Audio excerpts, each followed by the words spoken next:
second edition of our collaboration on YouTube between Filter Kaapi and NEETprep.com. I have with me Kapil Gupta, the man who knows everything about NEET.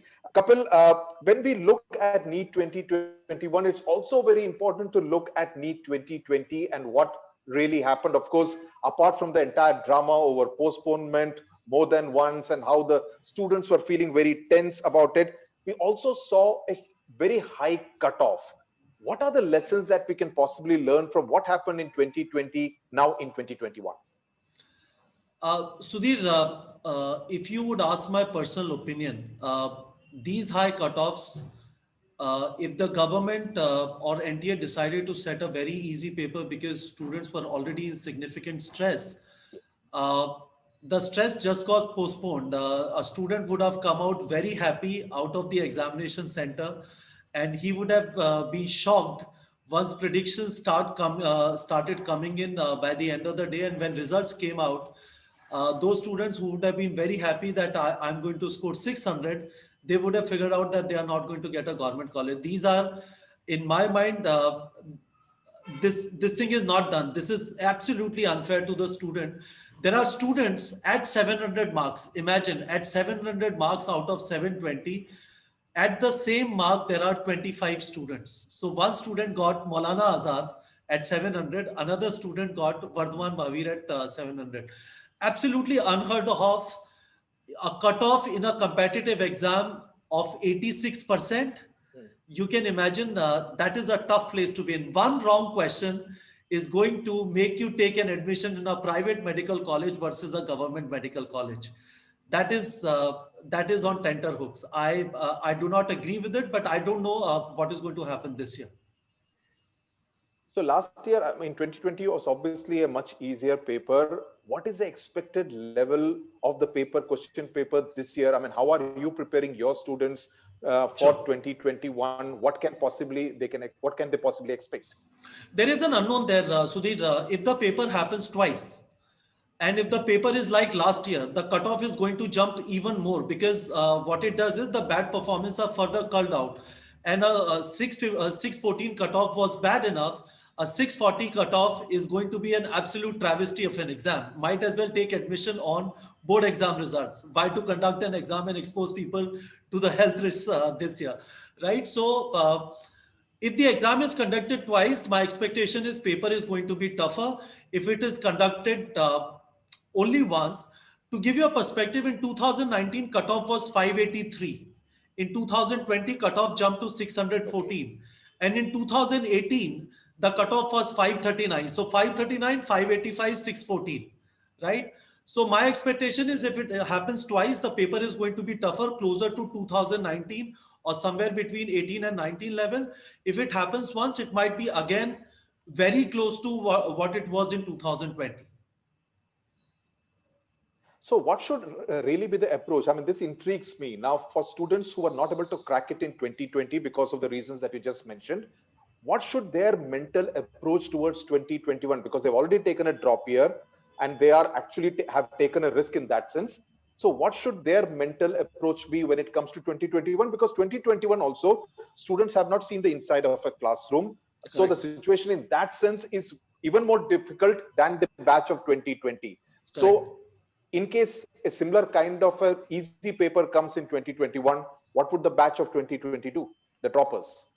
So one thing which I would say, if your question is specifically with respect to how to ready yourself for an easy paper, because the cutoff is going to be very high. So first thing is you absolutely have to make sure that you are covering all the 96 chapters. This requires understanding not to a lot of depth of all the chapters, but you should know all the chapters because you can't afford to leave any question. Second thing is when you are attempting your mock test, you should build up the speed so that you are able to finish 180 questions in 180 minutes. Should not happen that you ended up leaving 10 questions because you could not get to 180th question. And finally, preparing for an easy exam is generally very difficult because easy might also mean that you just don't focus at all on building your concepts, and it might very well happen that the paper was slightly tougher, questions, language was slightly trickier, and you got stumped again. So I would not prepare considering 2020 paper. I would prepare more on the lines of 2019 paper where cutoff was 582. So these are the Okay. three things I would say.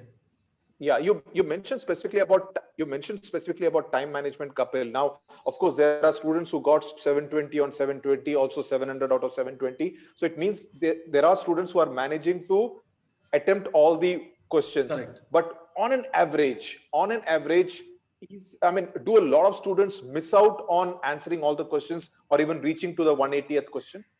You would miss out if you have not done enough mock test practice before the exam. We generally recommend that at least 20 mock tests you should write in a timed fashion and assume that you are actually sitting in an examination center and writing it. Because the problem that happens is there is a lot of pressure when you are writing the actual exam. You have just stood outside for 1.5 hours before you could get into the center. And it is a matter of stamina as well. You have to be absolutely focused for 3 hours. So practice is important. Once you practice, it is actually not difficult because examiners are also setting knowing fully well that the student has only 3 hours and he should have a fair chance on reaching 180th question. But if you don't think through whether you are going to do biology first or physics first or chemistry first, how much time you will give to 90 questions of biology, then you would do chemistry, how much time for chemistry, how much time for physics, whether you're going to go back to the questions again or you are going to do only in one run. All these things need to be practiced before you go into the exam, and then you definitely can reach the 180th question. The big question, Kapil, is NCERT good enough to crack a NEET? I mean, again, going by the 2020 experience, is NCERT good enough? If I have the luxury of answering it in a slightly lengthy fashion, Sudhir, I want to ask you, uh, is it good enough to read Gita to understand what is there in life? Is it good enough to? To read the Bhagavad Gita to understand what is there in life, everything is written there. Obviously not. Obviously not. Yes. So the problem that happens is every time there is a Gita part at home, we call up a priest and he would do the explanation of what is written in Gita. Despite the fact that Gita says consistently, focus on your hard work, don't worry about results. That is what we end up doing for our 50, 60, 70 years of life. Similarly, in NCERT, Yes, right. the framework NTA has very clearly committed in last 4 papers that they have conducted in 2019 and 20. Paper is going to be from NCERT, but the challenge is NCERT is the best written book. Most of the students do not understand what it is trying to communicate, and then they struggle when the question is built around the concept of NCERT. That is why physical coaching centers or online coachings or online programs exist. Because before reading NCERT, if someone can explain that concept to you, then you would be able to understand. But whatever is in NCERT, in bio, in physics, in chemistry, nothing is going to be from outside. But the challenge is student by himself or herself is not able to understand in a lot of places what NCERT is trying to communicate. They cram there and then they get stumped in the exam. Okay. Now, Kapil, another problem that many students face is that they fear physics when it comes to the NEET syllabus. Sure. And in the bargain, they focus more on physics and end up ignoring biology, which is really the staple diet as far as NEET is concerned. Now, how do you tell students not to fall into this kind of a trap?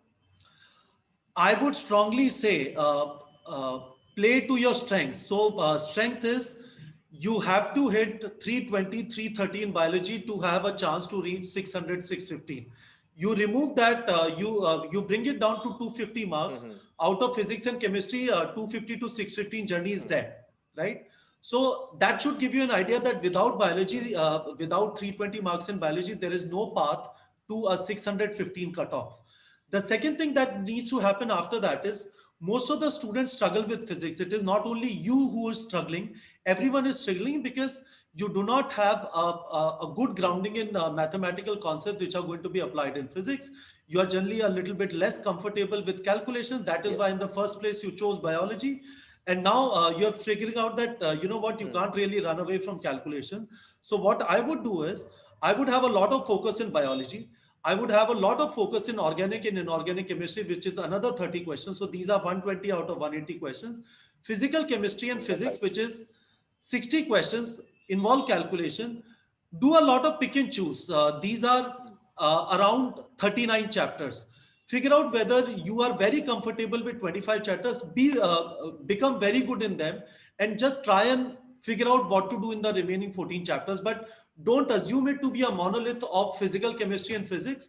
Try and figure out your sweet spots there. Try and become very strong in the sweet spots, and try and manage somehow in the areas where you find extremely difficult. And typically students struggle with 7 8 chapters which are there in physics and physical chemistry.